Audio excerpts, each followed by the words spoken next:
السلام علیکم. خبر میډیا چینل کې دلته هرکلی وایو. امید لرم چې تاسو ټول به روغ جوړ خوشحاله وئ، ژوند په مزو کې به وئ.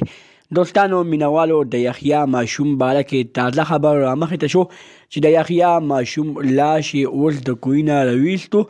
لاش په اوبو کې نه دی خراب شوی.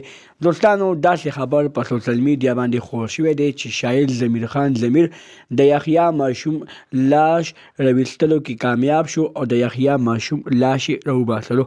دوستانو لاش نه دی خراب شوی. د لاش نه مور او پلار ډېرې زیاتې غاړې ته ډېرې زیاتې پپې ته واخیستې. مور او پلار یې شاعر ضمیر خان ته خبرې وکړې. ټولې خبرې تاسو سره زه دلته په دې ویډیو کې شریکوم. زموږ دا ویډیو خامخا وګورئ چې پوره معلومات نه ځان خبر کړئ. دغه رنګې نورو معلوماتي ویډیوګانو لپاره زموږ خبر میډیا چینل سبسکرایب کړئ. انشاءالله اوس خامخا وواخلئ زموږ هر یوه نوي معلوماتي ویډیو تاسو ته په اسانۍ سره میلاویږي. دوستانو مینوالو، په سوشل میډیا باندې یو واقعه ډېره زیاته تیزۍ سره ویله شوې وه چې یحیی ماشوم کوهي ته غورځېدلی و. د هغه کوهي غورځېدلو نه پس د هغه لاش هم په کوهي کې پروت و. د کوهي نه راونوتو، په کوهي کې معلوم نه شو.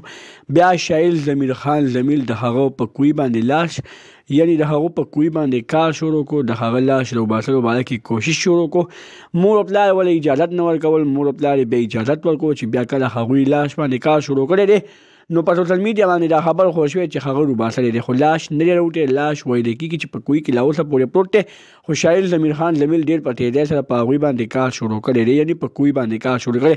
موږ ورسره رابطه کړې وه. موږ ته یې ویلي وو چې تاسو له امله دی چې کله لاش راوځي نو بیا به تاسو راشئ.